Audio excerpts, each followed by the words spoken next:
Let's go. Okay. Good morning, Melbourne. Good morning, Australia. And good day or evening to all our international listeners, too. I'm Helen Taylor. Welcome to my show, Inspired Radio. I'm here with you every Wednesday, 10 a.m. Melbourne, Australia time, and Tuesday, 7 p.m. Central Time for Canada and US, for conversations and stories to inspire you. This is the BBS Radio TV platform, and we're going live to over 200 outlets worldwide. Before I get started, sponsors. Thank you, thank you, thank you. I just have a big heartfelt thank you to all of you. Inspired Radio is all about change, getting uncomfortable and shaking up the status quo. We are breaking free from limiting systems and limiting lives and embracing our infinite potential. My guests are here to tell their story because storytelling is creating a new world. So let me introduce you to today's guest. It's Melbourne filmmaker, writer, actor, producer, director, and let me throw in there, singer, Paul Motor. A bold voice in Australia's independent film scene for more than 35 years. Through acting, special effects work, and producing, amongst other things, Paul's work has always pushed into challenging territory.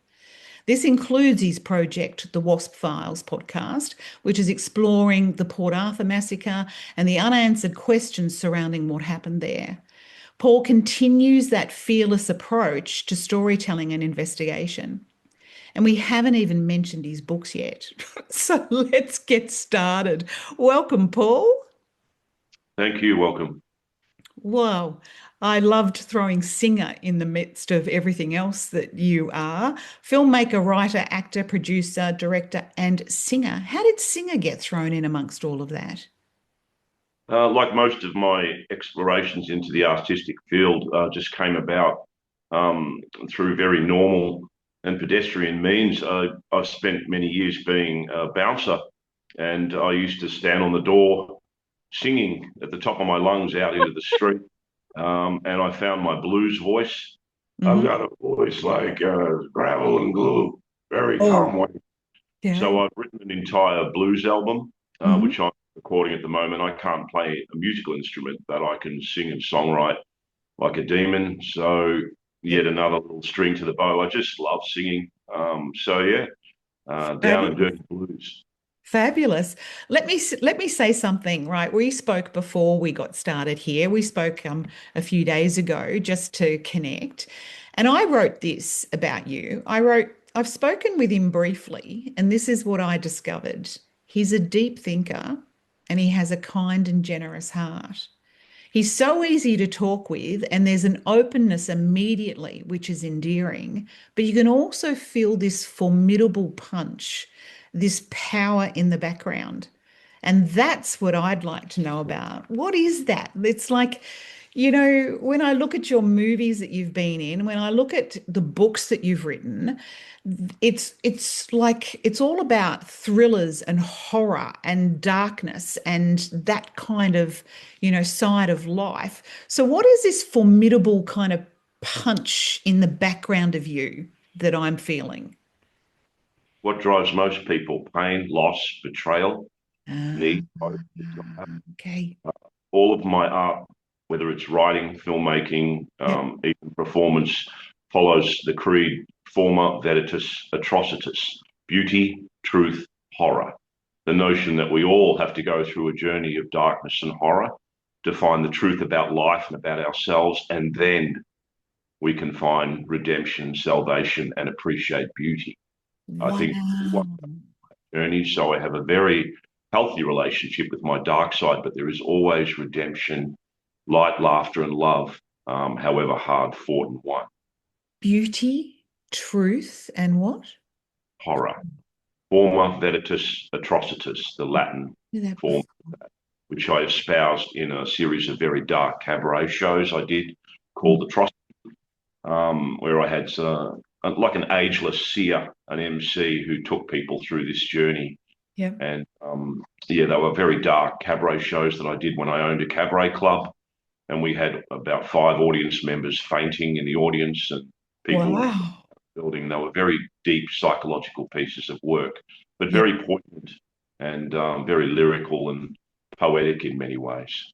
I see, like yeah, okay, what you're saying there is what I'm seeing when I looked at the your book. Which one is it? My Shadow Colour Falls field, Before Me, oh, right? my It's like metaphors before me, yeah. you're confrontational. It's incredibly confrontational. Like the themes of the movies you've been in, the themes of your book, and even your cabaret show, by the sounds of it, it's like this is the stuff people try to avoid. This is what they circumvent their whole lives, not wanting to actually see the darkness or the horror that's either around them or in their lives. And I can't even look at the cover of that book without sort of going, oh, giving me this reaction. I've always said one of the main characters that I played in Atrocity says that hell is the other side of the mirror, for we rarely like what we see when we gaze into it. And I don't have that problem. Yeah, Everyone needs to be able to look in the mirror and see into the darkest corners of their lives and their souls yeah. and acknowledge that we all have that side, but Mm. we all try to aspire to the light. It's a constant battle for our souls. We certainly are aware of that with to change tangent a little bit with the current state of Australia and what's Yes, going on around the world in terms of what yes. is being imposed upon people by the so-called benevolent people that run us and lead us. They are crushing our spirit. Hmm. We are in a fight for our very life and Yes. for our souls. Yes, we are. And I see that as I'm looking at your history, you've been an integral part in revealing things ahead of time. That's what I see you've been doing. You've been saying, hey, people, look at this. Look at it in yourselves and look at it straight in the face because look what's coming now, 35 years after you've been revealing all of this stuff. Now it's right in our faces. Yeah, it's interesting, specifically, even talking about a lot of the darker attributes of life that the powers that be are very quick to label as being conspiracy theorists. And Yes, now the running joke is that, well, conspiracies become fact. yes. People are referring to George Orwell's 1984 and say, well, welcome, here we are. Hmm. Uh, so you become very quickly aware that once you peer behind the curtain, you can't unsee what you've seen. Yeah. And a lot of people are now being courageous enough to take that journey to question the status quo of things, to question their reality, Yeah. their perspective on life in general. I think a lot of people are aware that you go out into life with this bright sort of, the world is my oyster, what's over the horizon attitude, and you get the stuffing kicked out of you in many ways. Sometimes with things that you're not even anticipating or aware of, and then you very quickly find out that life is pain, that there is a lot of sacrifice that we all have to go through. Mm. And I personally think that we have to embrace that. The character of Colonel Kurtz in Apocalypse Now said that you must make a friend of horror and darkness because if you don't, they are an enemy to be truly feared. So that's Agree. part of it. We have to save Agree. our own souls. Because if we're battling with fight with light with darkness outside of ourselves, we've got a fight going on inside of ourselves as well. Yeah. Absolutely. Everybody does, whether they want care to admit it or not. Mm. So it's time to take notice, sit up and take notice of what's really going on out there. I think that's the start of it. Mm. I would suggest that we as a species, as people, we need to understand our own power. We need to know that we have power, and it goes beyond having the latest iPhone or flashy toys. Yeah. It's within you to have that spirit, to have the guts, the steel to fight life Mm. where it needs to be fought, but also to stand up and be aware that you are the engine of your own regeneration, renewal, and achievement. Mm. And that too many people will be fooled into joining this side, or this group, or that group, and that's all been engineered. The division, the current division, horrific division that we see, where we're literally fighting each other on the streets, has been engineered. It's the Yeah. oldest trick in the book: divide and conquer. Uh, Or Yes. divide. we need to understand that we can stand alone as our own individual self. So I agree with what you're saying there. We either get caught up in the programming that's being put out in front of us, or we start to recognize that we are the supreme being on this planet. We are an incredible power, an incredible light or force. And if we identify with that, we can overcome a lot of things. We're a flawed species. I mean, that goes without saying, but it's more about just understanding that it's belief is very powerful. Belief can change anything, Mm. and I'm a very deeply spiritual person. I'm not affiliated with any institutionalized religion, Yep. but not to get too Nietzschean at this early start of the morning. But you have to look inside yourself. You have to know who you are. You have to know your weaknesses, your strengths, and self-empower. But yeah, understand that there's a pretty nasty game going on. Yep. That the people that rule the world are not exactly paragons of virtue, and nor do they have our best interests at heart. Mm. We just have to be the best people that we can be Yes. to everyone. I wish I could wrap my arms around the big wide world and give it a hug. I can't. There's the way the world should be. There's the way the world is. That's what So, I was just thinking myself. I was thinking that, a really good remedy is just look evil in the face and give it a hug. Give it a hug and tell it how much you love it and then move on. well, I also like to follow General Mad Dog Mattis's creed, which is smile, be polite, and have a plan to kill everyone you meet. You got to laugh as well. I always say you've Oh, got to laugh yes, when you you're green. do. Yes, you So I do. try not to take everything too seriously, despite my grave disposition at times. Um, I've done a lot of comedy, so yeah, I do like laughter and light and love, and certainly make There's the people laugh. balance. There's the balance. Okay. Because as I was looking at those movies and the books, it was like thrillers and horror were just so much a theme through all of that. Why? Tell me about the 10-year-old Paul. Like, did he know he was on this trajectory? Fairly early on, yes. Yeah. I used to hand in my homework at school when I was a kid in primary school, Yeah. and it would do the the job that was required, but the teachers were noticing that I would festoon the outside of the essay or assignment with pictures of like ghosts and people being hung and monsters and stuff. And they were concerned enough to contact my parents. And my parents took me to a psychologist who said, look, he's just really, really creative. Mm-hmm. But Mm-hmm. have some kind of, yeah, I guess, portal into a dark side of life at a very early age, a fascination with things. But I was a happy, innocent little green-eared kid, Yep. uh, and I used to, make people laugh and stuff. And Mm. no, just are our natures developed, or are we born with them? Don't I know. often say with my latter forays into the creative field that it's my ghosts Mm. that push the pen on my books. Yep. We're all empty vessels. It's our ghosts who make us who we are.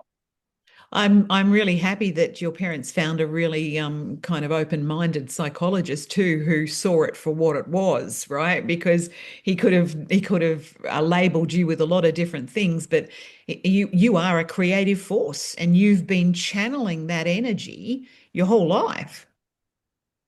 I think you have to. The saddest fact is that some people just don't have the means to express themselves. Mm. It's right, but to be able to express yourself, whether it's going nuts on the dance floor at the local wedding, or being having a creative outlet, or drinking yourself into oblivion so that you can let go of your control. People need to be able to express themselves. They also need to be heard. They need people to look at them and say, I see you as an individual. Yep. I see who you are. I understand who you are. A lot of people don't get that. And Mm. so, unfortunately, that need for expression becomes destructive.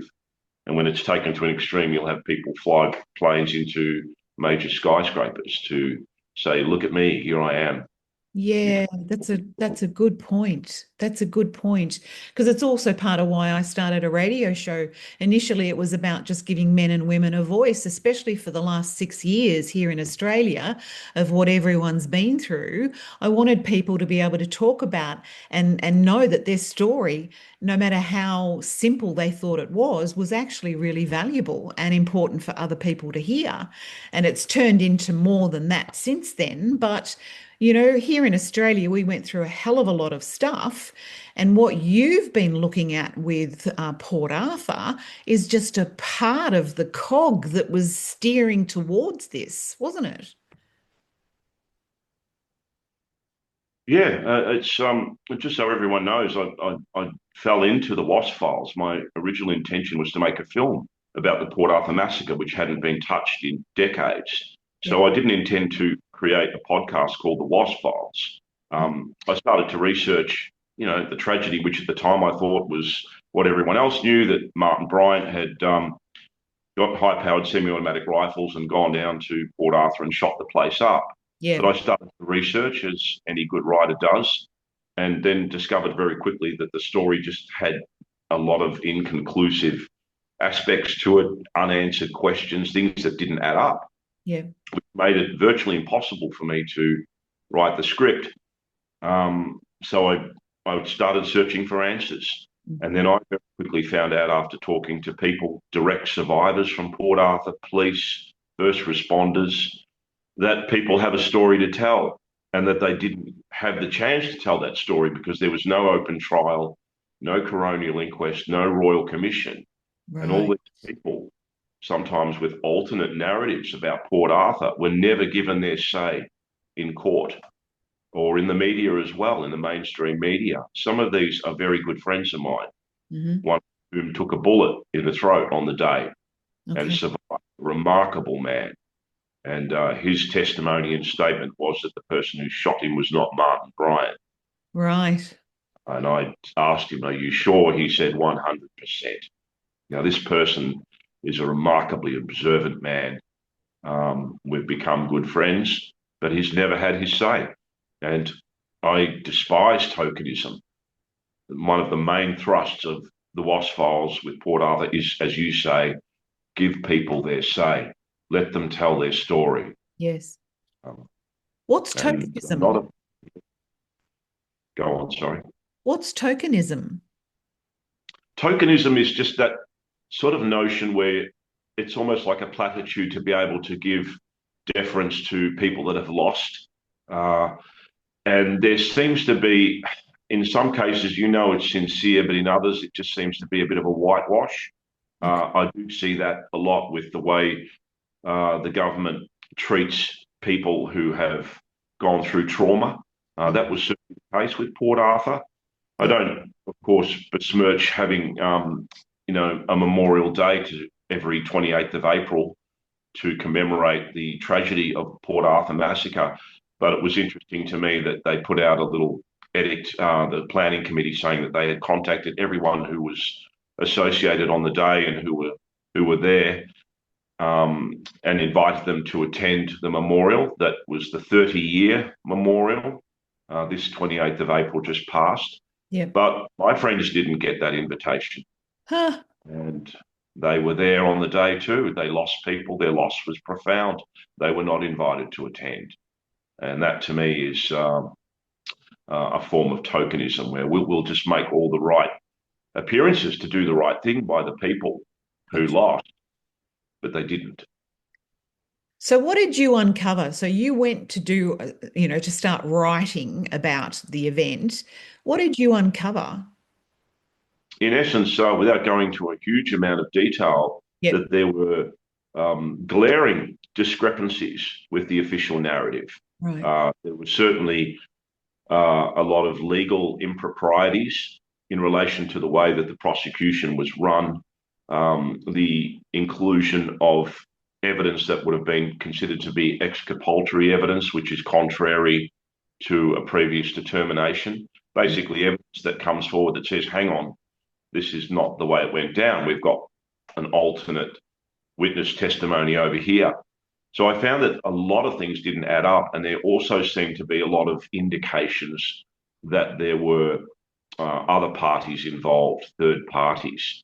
Yeah. Now, before anyone, of course, leaps to the obvious, which is, uh, the first thing they do is demonize people and say, "Oh, look, you're a conspiracy theorist, you're a tinfoil hat wearer, Yeah. you're a cooker." I absolutely despise those terms. Um, That's for anybody that tries to question something. Sure. And I've always said there is nothing wrong with asking questions, Sure. particularly in the absence of information. A lot of people don't know that the hard evidence of Port Arthur had been locked down initially by the Hobart Supreme Court for 30 years, which had expired on the 28th of April this year. Mhm. But in 2018, I discovered that the Tasmanian Archives Heritage Office had been charged with providing all the information, getting all the information from the authorities and locking it down, digitizing it, locking it down under the highest restrictive category, E75, Police Chief Commissioner's eyes only, for a further 75 years. So Wow. I discovered to my shock that with a total of 105 combined years of suppression of any of the hard evidence and investigation into Port Arthur, you, me, and everyone else associated will be dead before that information is ever released. Wow. Or if Martin has been convicted and sentenced to the rest of his life, Yeah. why can't we, from an educational, historical point of view, access this information? Yes. Locked away. Wow. And I would say that most people listening don't even know that. I didn't know that. The most heartening thing that I get from a lot of the comments on the Wasp Files is when people say, I didn't know that. And Mm.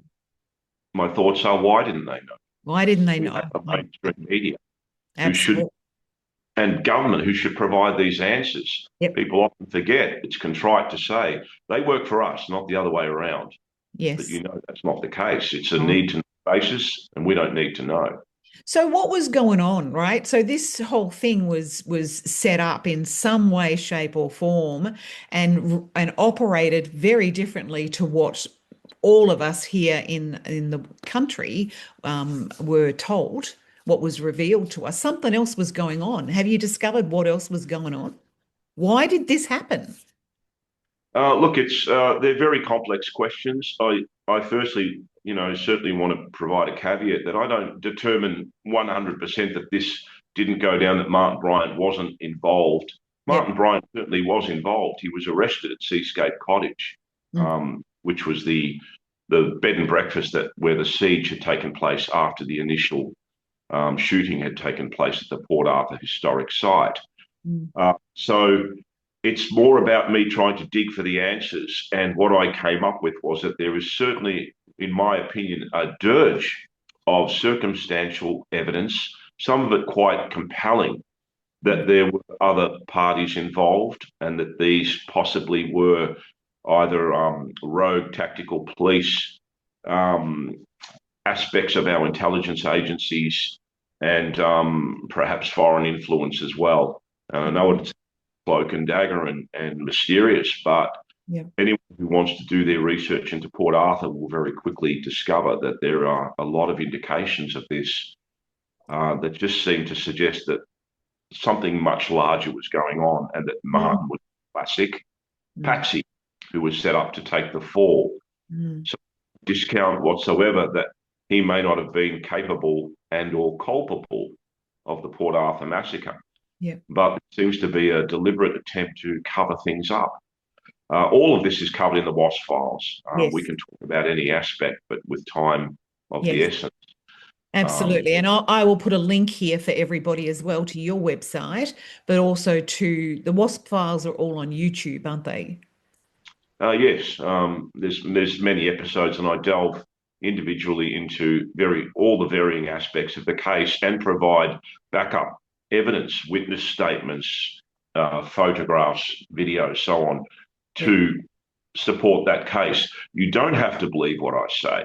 I'm not, the final say on what's happened at Port Arthur, but I do take a very reasoned, civil, and scientific approach to it. Mm. I don't consider myself an activist or a social media influencer or anything like that. I could care less about the popularity. It's a Mm. very torturous journey that's a thorn in my side, but I felt that I had enough information to be able to say Australians need to know what they don't know about the Port Arthur massacre, and that's what the Wasp Files is all about.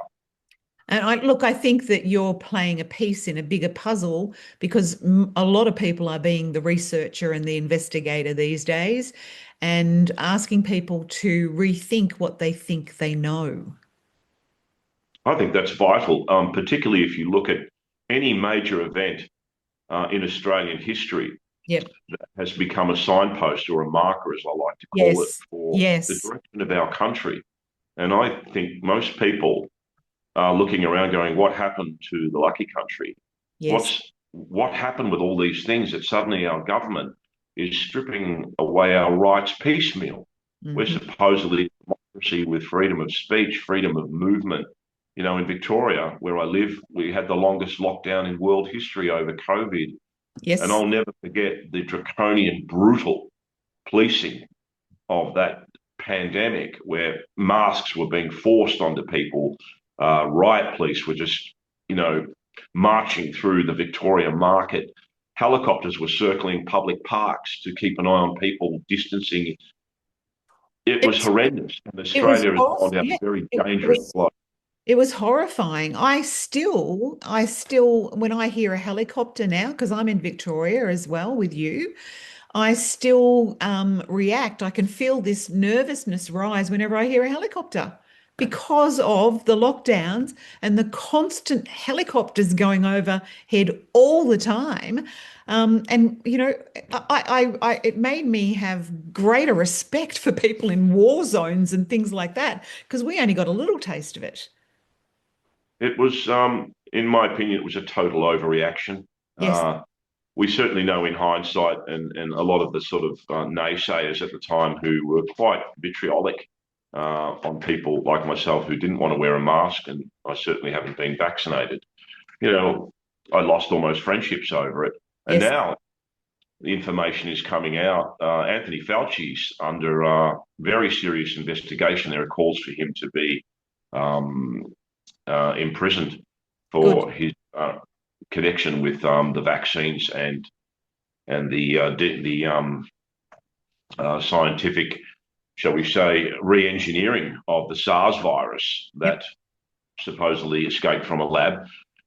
So all of that aside, it just seemed to me that there was once again this agenda to create the old adage of fear, Hmm. control, Hmm. fear, control. Or the other one is the Hegelian dialectic, which is problem, reaction, solution. Solution. Oh, we've got this terrible pandemic. The Yes. reaction is shock, horror. My God, we're going to die. And then the government benevolently steps in and says, right, we're going to implement all of these procedures here to control the situation, to make you safe, and then we are compliant. Mm. Uh, and then we find out to our detriment that there were some very unsavory aspects to that control. We lost a lot of people. The loss from the COVID lockdowns, loss of businesses, broken marriages, Absolutely. depression, suicide, Yes. increased domestic and sexual abuse at home, Yes. lost friendships, education of our children, in my opinion, created a far greater negative output from the virus than the government measures to control it. Yes. By design. And that's why I was asking you about, Port Arthur. Like, what was there an agenda behind there? Because if there were other elements of, you know, um, policing and like ASIO or CIA or other elements involved, why? What was there an agenda for? Because I think post the situation, it was about gun control. I've actually always said that that's far too simple a motive. Right. Most people comment and say, yep, they did Port Arthur so they could take the guns off us. Okay. Yep. Yep. Anyone who studies history, and Yep. if you don't, you should, going Yep. back centuries, will discover that the oldest motivators in the book are power, money, influence, and control. Right. that there is always people that benefit from a tragic outcome. I think the famous saying is never let a tragedy go to waste. And Mhm. whether that's war with the machinations of the industrial military complex, war makes profit for a lot of those kind of entities. There is always an issue where people will do the utmost evil to the lesser of us, so to speak, for those kind of reasons: power, money, influence, and control. Even with things like 9/11, you had a drastic increase in the powers of the government to be able to seize offshore funding, Yes. hold people without charge for longer periods of time, Yep. um, increase surveillance, being able to, spy on people's social media. Everywhere you look now, there's CCTV cameras. The control mechanisms that are put in place after a major traumatic event are then justified because they say, well, because of this, we need to make you safer. But then Mm. we find, some of those mechanisms are used to control us. Yes. Uh, and that's when you start to say, hang on, I don't think this is in my best interest. There's another agenda here.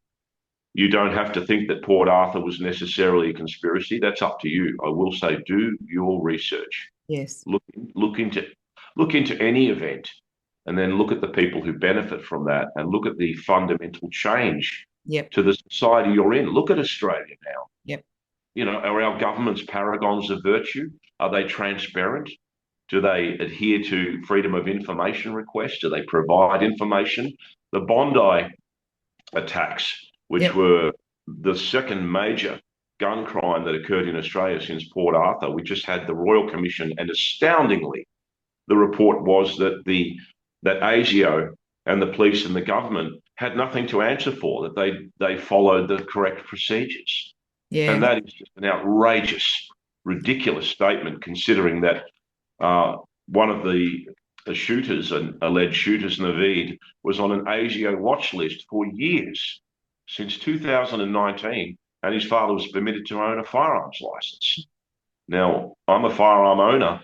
As a fit and proper person, you can only own a firearm if you're a fit and proper person, and they can snatch that right away from you in an instant. But Yep. here we have someone on a watch list whose father was able to purchase firearms and then took trips to known terrorist training hotspots. But of course, the government was not to blame. The report mentioned firearms 150 times, Mhm. and they barely mentioned the threat of radical Islamic terrorism. And we can see that Albanese, our Prime Minister, has been very averse to mentioning those terms. And instead, he's labelling right-wing extremists. You know, I've am been I the only watching, one that's blind here?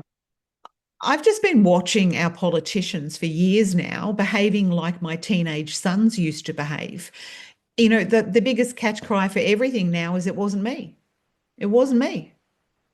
You're just saying that Yeah. the police and, all the different levels of government are saying, for Bondi, it wasn't us. It wasn't us. We just did what we needed to do. It's like nobody wants to take any responsibility for anything anymore.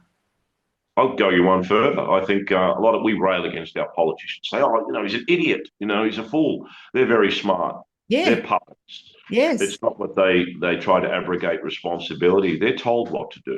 They're Yes. skills, they are puppets, and there is, Yes. in my Yes. opinion, their place there to introduce a new, if you want to call it a new world order or a great reset, which is not a conspiracy term, it's actually publicly known, Yes. that they want to change the world. And part of that is to implement agendas that will control us, supposedly for this benevolent, utopian, wonderful, brave new world.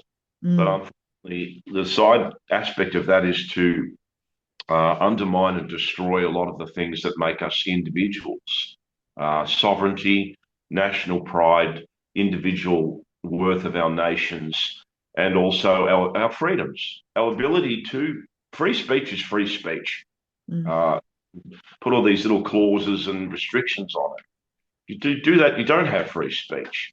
No. You can't do this, you can't do that. And it just reaches a point where, of course, the philosophical argument is it just total chaos and anarchy, or do we have control, some measure of control? But it's a very slippery slope that Australia is going down. particularly when you consider there are major foreign interests that are dictating Australian governance Yep. and dictating our culture and the way we live negatively. Most Um, people don't understand that that's happened. And that's why I'm talking to you today, too. You're revealing that there's a different way of looking at Port Arthur, amongst other things, right? You're asking people to not just look at the one narrative, to start to look at it from different dimensions or different angles because there was more going on. And people are starting to open up and see that and see, kind of from different angles what's happening in the world. But there's still a sticking point. A lot of people they can't understand how, someone like you or I, we would not do a lot of these things to another human being. People are struggling to understand that people can be bought and sold or coerced into behaving for their own benefit or for the benefit of somebody who's paying them or above them. It's really it's difficult to understand that there is such evil. Or is it evil, or is it just such selfishness that's running at higher levels of our society? I think it goes back to what I was saying is that people don't like to look in the mirror. They don't like to see what they see reflected back at them.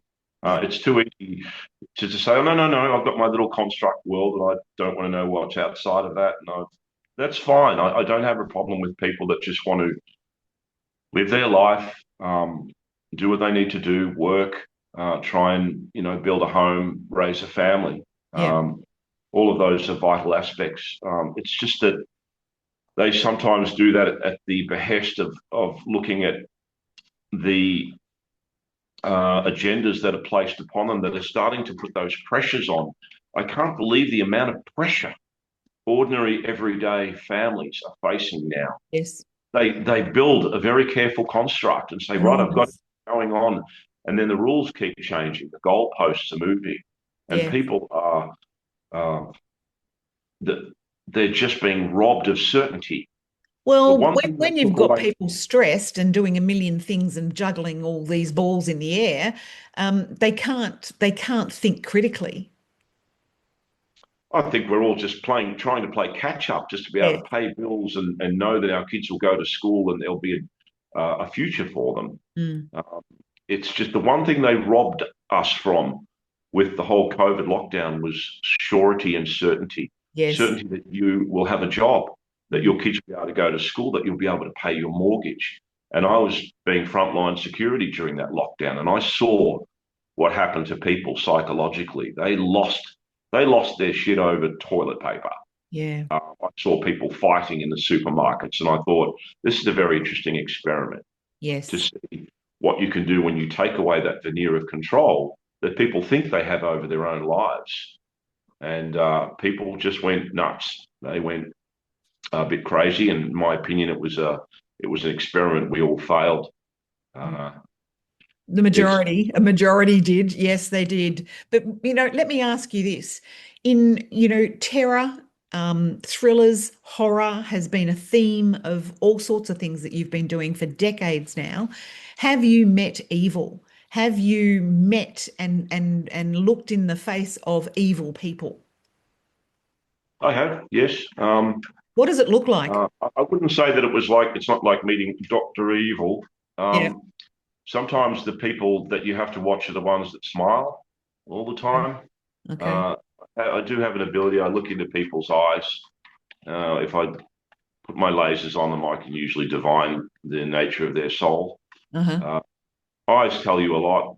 When people smile, if their smile doesn't touch their eyes, you know that Yes. things going on there. But I also believe that you have to once again look into yourself. I won't say I'm a good person by any stretch of the imagination. There is another side to me, as there is to most people. Mm. As a species, we are flawed. We have our selfishness. We have our deceit.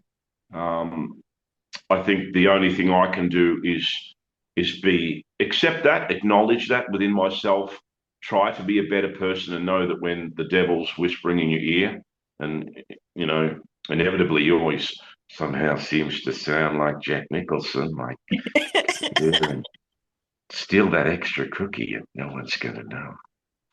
Um, it's just you just have to acknowledge that within yourself. Try and be a good person. I played a priest in these dark cabaret shows, a very searing fallen priest, and that is another theme in some of my books. The point is that we are all flawed. That you can't hold people up on a pedestal and say, "Oh, I'm good and I've got everything great," and I don't have any dark urges, and that's just not true. We know that's the case. Mm. Uh, it's just that people aren't courageous enough to follow that or a famous US novelist, Erica Yong, wrote that everyone has a talent. What is rare is the courage to follow that talent to the dark place that it leads. And it Mhm. doesn't mean that life is all grim death. I have children. I have a lot of light, laughter and love. I got my big doggies. I'm Yep. an ordinary person in many regards, but I like to be a well-rounded person, and I know my demons very well. Um, and sometimes they get off the leash and they bite. But thank God for the artistic expression. My Yeah. books, my films, my performances, even my blues albums are tinged with a little touch of the devil. I Getting a little bit away from Port Arthur, aren't we? I don't mind. I told you I wanted to talk about you, right? I don't mind at all. Port Arthur is a part of you, but there's much, much more. Like I said in my little wrap up of what I tuned into when I spoke to you, there's much, much more to you, a lot of dimension. Tell me about the illegal dog fighting. How the hell did you get into writing My Shadow Falls Before Me? Because I noticed that you just said it was really distressing to write. So why'd you write it? I love dogs. I've got a 70-kilo Great Dane, and I'm Mhm. about to get another doggy, and they're Yep. just eating everything in the house. I'm down to one pillow. Uh, I guess when I write, I have a concept, and then I just begin to write. And uh, this book was very much about hard-won redemption and salvation after betrayal and loss, and someone who had fooled themselves into thinking that they were doing the right thing, and then had that brutally snatched away from them, but refused to acknowledge that it was their fault. So the book is about this young American college student who discovers illegal dogfighting in Mexico and then starts to have a sort of a nighttime activity training dogs to brutally fight and kill each other. And he makes a lot of money out of that. And he uses that to fund a lovely lifestyle. And he meets a young woman and they have a child. And he's got this day life but he's also got a side. Wow. Yeah. Uh, and he runs into a very nefarious character called the Spaniard. And there's a betrayal there, and the Spaniard unleashes the dog into his home and it kills his child, and his whole world just collapses. Very, very hard for me to write because I had to research what they do to dogs Right. to get them to fight each other to the death. Right. And so, yeah, it was very uncomfortable to write, but Mm. there is redemption in that story right at the end, as with all of my As with stories. all of them, absolutely. They all have a happy ending. But you said something then, which was making me think about our Australian politicians and our, the levels of leadership above us doing the right thing. Well, I don't know. I don't know about you, but I think there's going to be a few people and perhaps a few dogs peeing on Daniel Andrews' statue. Yes, I I've give just that heard about statue that. 48 Yes. hours before somebody comes and does something to it. Yep. Look, our politicians, Do I they? guess you could say, good luck to them. They're smart enough or measly enough to get into this environment where it's, as Pauline Hanson has discovered, it's a filthy, disgusting environment and dirty where people stab you in the back. But they get a lot of the perks from being politicians. They get lifetime superannuation and Yep. backroom deals where they get kickbacks, and the corruption is absolutely rife. Well, I I would think suggest that Australia.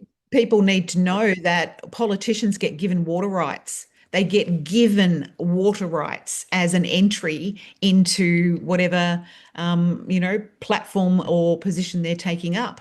And a lot of them then just sell them off overseas. But part of what they get when they enter into politics is some water rights. Here you go. And that's, I don't know what else there is. I do know that from a first-hand, like, connection. But, why? Why? But my question, I suppose, is do they think, do a lot of them think they're doing the right thing? No, not at all. I think if you want to talk about pandemics, the greatest virus ruining the world is greed.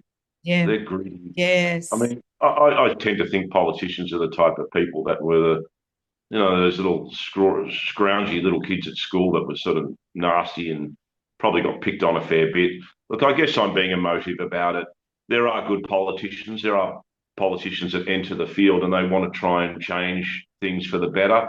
They want to have a great Australia, but they very quickly find out that it's all about deal making. They have to make deals. Pauline Hanson certainly wised up as a politician. She Yes. understands the game now, that to gain power, to be able to make influences and changes, you got to deal with the devil.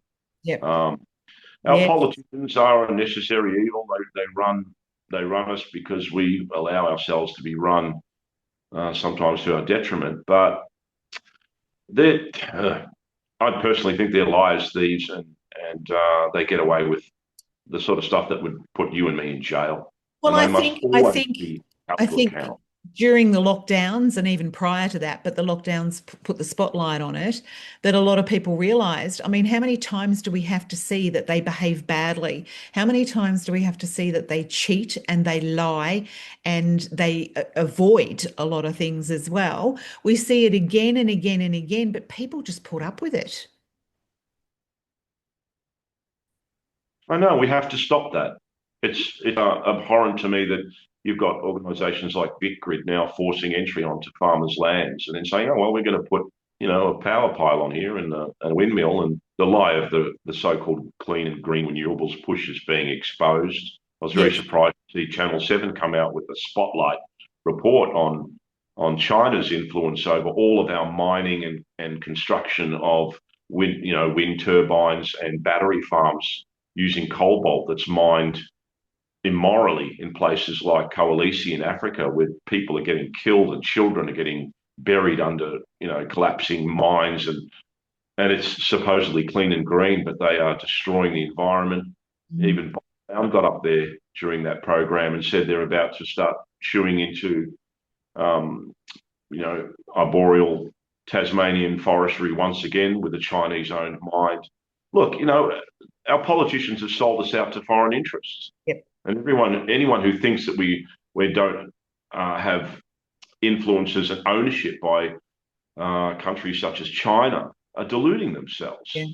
They're buying up vast tracts of our land, our natural resources, our gas is being sold off overseas, and then you've got our government saying new houses will no longer be able to have gas Yes. appliances. Yes. Yeah. Because we don't own the stuff anymore. So, That's you know, our gas, our yeah. water. It's greed, and they are just selling us off. And there's obviously going to be kickbacks to that. Australia, in my opinion, is one of the most corrupt nations on earth. Yep. There's no accountability. Our politicians don't go to jail. No. They step down with a golden handshake. It's got For to life. change. For life. Mm. I've gone on ranting and railing and moaning. Real change is needed, and we Yep. have to do that politically. I Yep. don't condone violence at all, but I do condone passive resistance. And if enough people resist, we can change. I do Yep. want the farmers to just get in their tractor convoys and block Canberra.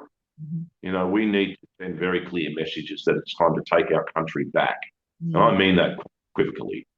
We need everything that we've lost: family, community, the values of private ownership, Mhm. your freedoms, your ability to say what you want to say, Yep. and certainly the ability to just.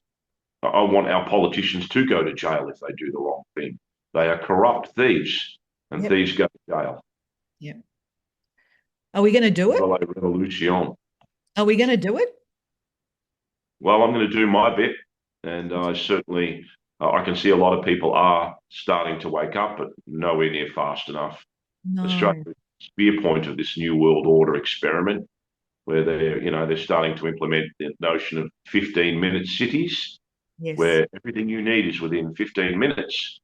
And then they'll sort of say, well, you can't drive there on this certain day. You have to stay within Australia's an open air prison.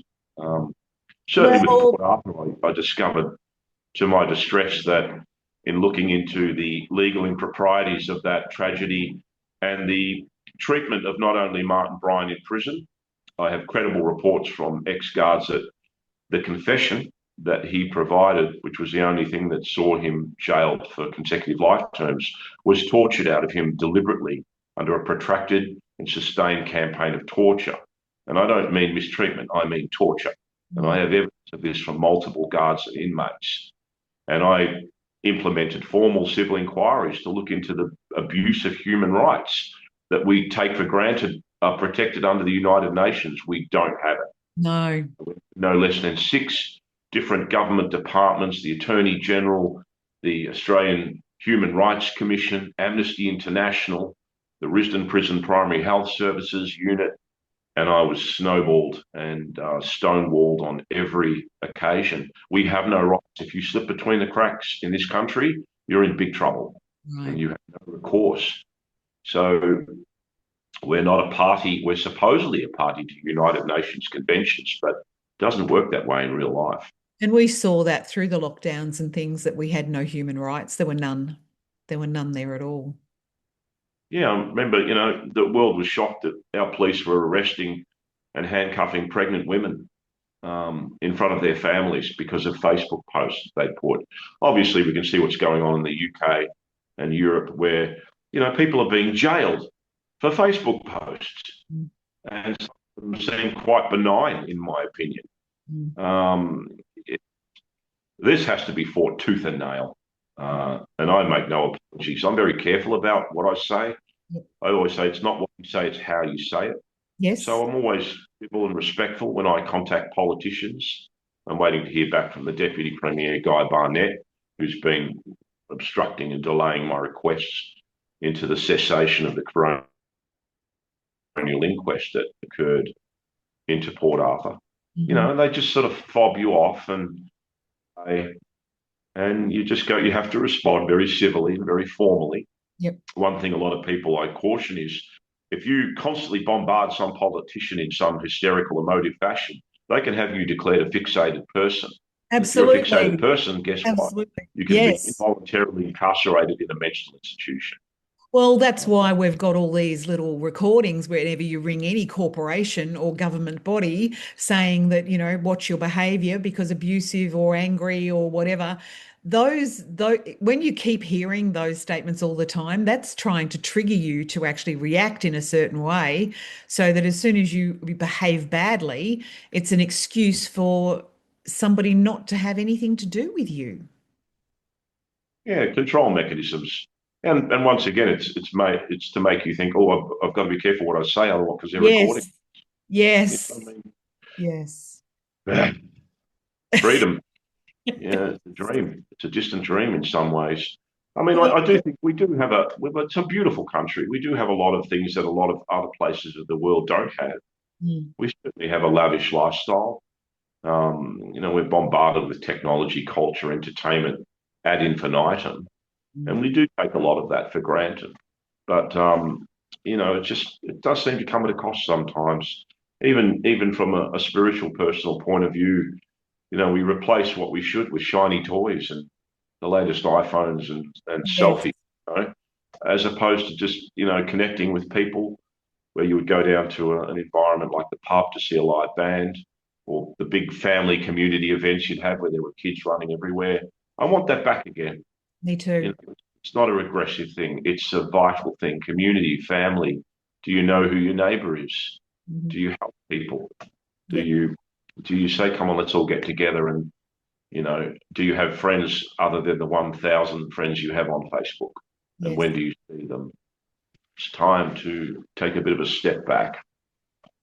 and Well, slow down. we can create whatever we focus on, and we can create and contribute to the focus of the corruption and the theft and the fraud and everything that's going on out there, or we can focus on finding a solution and being the solution to that, can't we? I agree. I think the focus has to be on solutions. Yes. If you're not part of the solution, you're part of the problem. So I do have, I espoused a new way of living at the Cosmic Conscious Conference that I was invited to attend and Oh, speak on you were Port. there. Hmm. Hmm. And it was a notion of a new way of living where rather than joining this side or that side, Yep. left, right, gay, straight, black, white, that you self-empower and you Yes. don't try to change the whole world. You look at your strengths and you look at your weaknesses and you go, where am I strong?